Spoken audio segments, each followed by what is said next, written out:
Hey, welcome to another edition of Daily Fuel with Trey Hatch. I'm so excited to be able to show you something that is such a classic and a standard in my house. And so many times people will say, so what do you make for dinner? And so frequently we're not eating gourmet meals made with special sauces and multiple courses. We're just eating whole food that's been made so that it's juicy and tender and fresh and delicious, but isn't particularly special or adorned.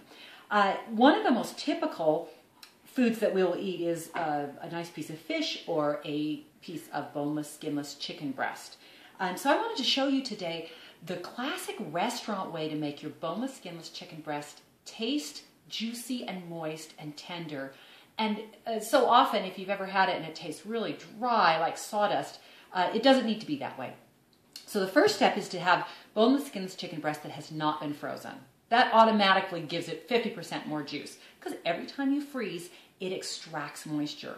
Ever opened a bag of frozen peas and seen all those ice crystals in it? Guess what the ice crystals are from? Yeah, that's the juice that was in the peas. So you want to use fresh chicken that hasn't been frozen if you can. If it is frozen, let it thaw in the refrigerator for a good 24 hours so that it kind of thaws slowly. And that helps keep as much of that liquid in as possible. Then before we actually cook it, we're just going to season it up. You can use any flavor profile you want, any combination. They will all very likely taste good. You could do French flavors or Italian flavors or Japanese flavors. In this case, I just pulled out some random spices and we're just going to spice up the chicken breast. This is an everyday sort of all-purpose seasoning blend in this. And you'll notice I'm only going to do one side because when I put these in the pan, I'll put the seasoned side down and then I'll re-season the other side. I have some onion powder here. I really like onion powder on meats. And some garlic powder to give it a nice savory element.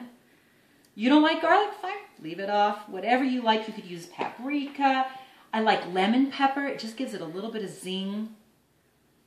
And then I have some sort of a Italian seasoning mix. This has some parsley and rosemary and thyme and basil. Okay, I'm going to add a little bit of salt. This is Himalayan pink sea salt. Just a bit of that. And these chicken breasts are ready to go into the saute pan, and I'm going to show you the technique right now. So now we're going to take all this beautiful seasoned chicken and we're going to put it in our pan. So I have the pan on about medium. And in goes some oil. This is going to splatter a little bit, so I put on a higher apron so that protects me. Let that oil come up to temperature just a little bit.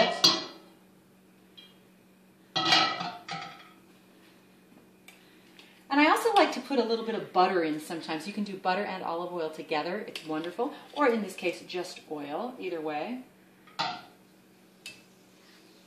And I'm going to arrange my chicken. These are enormous, enormous chicken breasts. We're just going to do 2 for now so we don't crowd that. If we crowd it, it won't brown. Never crowd a pan if you want something to brown. Because these 2 breasts were seasoned on the other side, now I'm going to go ahead and just quickly season this side. Once the chicken browns on this side, we'll flip it just to sear it on both sides. And then the technique that we don't generally use is we put it from there into an oven, right in this same pan. We don't switch pans or anything, but put it directly into a 350-degree oven. So the searing on the stovetop kind of seals in those juices. And then we take it and put it in the radiant heat of an oven at 350. It helps so that the insides turn opaque and are totally cooked, and the outsides have kept that sort of juicy, crunchy crispness. And then you don't have to try and do the whole thing on the stovetop, which frankly, by the time the insides are cooked, the outsides are really dry and overcooked. So that radiant baking in the oven protects that chicken. And that's how you get super moist, juicy, boneless, skinless chicken breast. I love using these splatter guards because when we sear off these sides and flip them, it really protects my stove and my kitchen area from getting over splattered. All right, look at that beautiful golden breast. I'll flip the other one. Put that splatter guard back on. And in 1 or 2 minutes, we'll just transfer the whole pan down into the oven, and it'll allow the rest of that chicken breast, because these are really big and thick, they'll allow the rest of it to cook on the inside without overcooking the outside. Okay, we have our chicken browned on both sides. It's only had about a minute on this side, but that's okay because it's going to keep browning as I put it in the oven. So you'll take the whole pan. Most of the handles that you buy on pans now are oven safe up to 350 degrees. And that's fortunate because chicken loves 350. There's the perfect oven temperature to finish baking. So down it goes into the oven.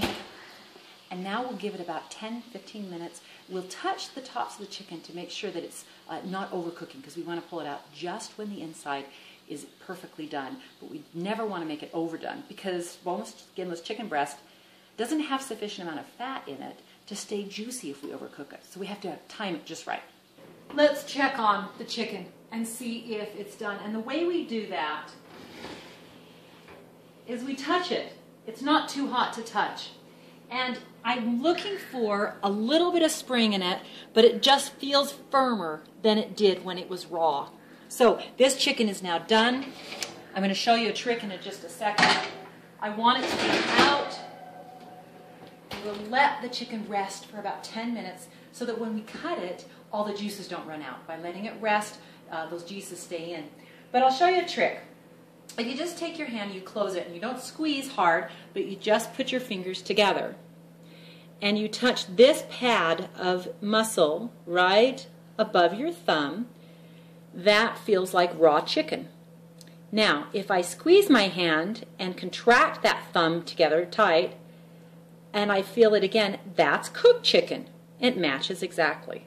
So now you have a gauge on your own body, and you can kind of play with this so that you can become a little bit more familiar with what cooked chicken feels like and what raw chicken feels like. So that eventually you don't even have to check. You can just touch the chicken in this thickest spot and you'll know, oh, it's done.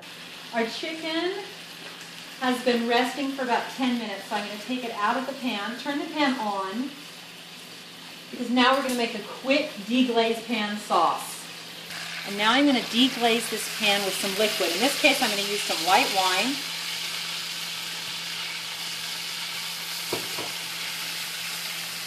I have my pan on high, because what we want to do is let the wine pick up all the caramelized brown bits on the pan, incorporate it in, and then reduce down. If you don't want to use wine, you could use chicken stock, lemon juice, tomato juice, cider, any liquid that you want, or even water. If you don't have any chicken stock available, you can even dissolve a bouillon cube. It really doesn't matter. They all have different characteristic flavors, but at the end of the day, what you're doing is just using all of that yummy juice that you already had in your pan. Don't throw it away and throw it down the sink when you wash the pan. Turn it into a sauce. So you can see how this is deglazing and reducing down. I have about, maybe 3/4 of a cup of liquid there. It's just about ready, and in about 1 more minute, it's going to be thick enough that we can pour it on our chicken. We have reduced our pan sauce down by at least half. I turn off the heat, and it's taken on a shiny, glazy quality. And now, you just enrich it. You can skip this step if you don't want to use butter, but for a sauce, I really like the texture of enriching a sauce with a pat of butter at the very end after you've taken the pan off the heat, so that you're just sort of whisking it in while this is cooling down. It helps the sauce cool down and stabilizes it so it doesn't separate.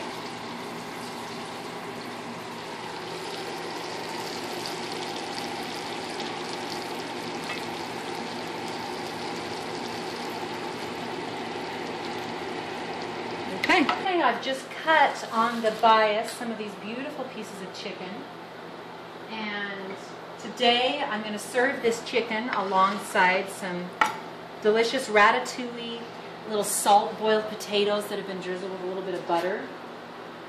So I'm going to take, this is a big serving, take some chicken and take a ladle. take some of this beautiful sauce